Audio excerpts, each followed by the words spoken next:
Je suis un enfant et j'adore la planète. J'aimerais qu'elle continue d'exister pendant très longtemps. Il y a beaucoup de choses que je peux faire pour prendre soin de la Terre. Je peux recycler, ramasser des déchets et planter un jardin. Je peux aussi participer avec d'autres enfants à la fabrication d'une couverture géante pour la Terre. Celle-ci s'appelle la couette d'action climatique. Et les enfants de ma ville y fabriquent des pièces avec des messages de comment protéger notre planète et les animaux. Cette vidéo t'enseignera comment fabriquer ta propre pièce pour ajouter à la couette d'action climatique. Tu n'as qu'à penser à ton message et de créer ta pièce. Oh, et amuse-toi, bien sûr!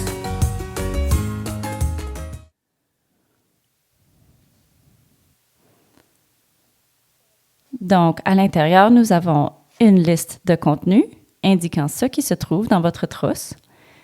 Il y a 2 paquets de lettres, un avec des lettres en majuscules et un autre avec des lettres en minuscules. Du tissu, dont le côté arrière est recouvert avec un fixatif. Le fixatif est en fait ce papier spécial avec de la colle que l'on doit repasser. Cela rendra le découpage de tes lettres plus facile. Il y a une paire de ciseaux, le tissu de renfort, un crayon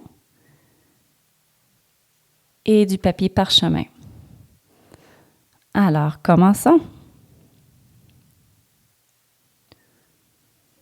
D'abord, tu dois te décider quel sera ton message. Et dans ta trousse, tu y trouveras une feuille avec des idées et suggestions. Mais essaie de penser à ton propre message.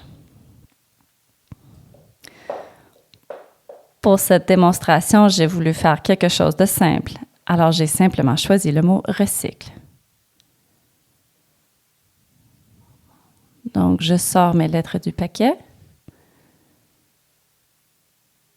À l'endos de chaque lettre, tu y verras un petit smiley.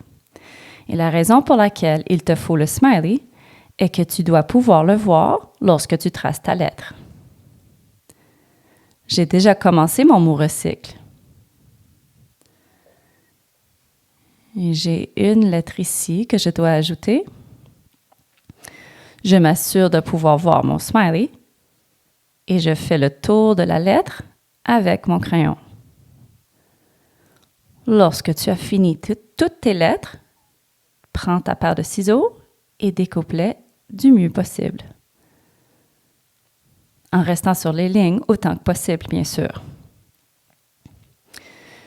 Une fois que tu as terminé de découper tes lettres, nous devons utiliser un fer à repasser et une table à repasser.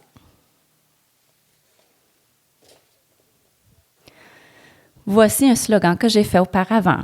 Fais de ton possible. J'ai étalé les lettres où je les veux sur ma toile de fond. Ensuite, toi, tu devras enlever le papier à l'endos de ta lettre. Tu as simplement besoin de relever le papier et il se décollera. Comme tu verras, la lettre est reluisante et ça, c'est la colle qui collera le matériel en place sur ta toile. Alors, on décolle ces lettres et on les place là où on les veut. On peut déplacer les lettres un peu, mais une fois qu'elles seront repassées, il sera impossible de les bouger. Alors, lorsque tu les as mis en place, c'est final. Il y a ton morceau de papier parchemin dessous la toile. Alors, prends ton deuxième morceau de papier parchemin et place-le par-dessus. Et ensuite, avec un fer bien chaud, tu n'as qu'à repasser tes lettres en place. Je suggère qu'un adulte fasse cette partie pour toi.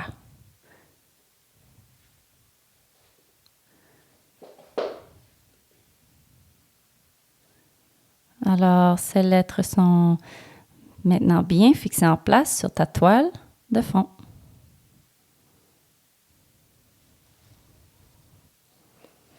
Une fois que tu auras repassé tes lettres sur ta toile, tu peux choisir à quel point tu veux te laisser inspirer.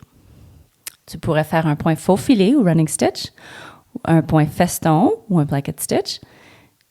Si tu veux apprendre comment faire ces points, regarde la vidéo sur Appliquer où je vais vous enseigner comment faire ces points. Ou bien peut-être que tu veux décorer ta pièce et tes lettres avec des boutons. Tu peux les mettre sur tes lettres pour leur donner un peu plus de couleur ou de texture, pour les faire ressortir. Les boutons peuvent même aller dans les espaces. Et tu peux essayer des différents points. Tu peux choisir ta propre direction et être aussi créatif que possible.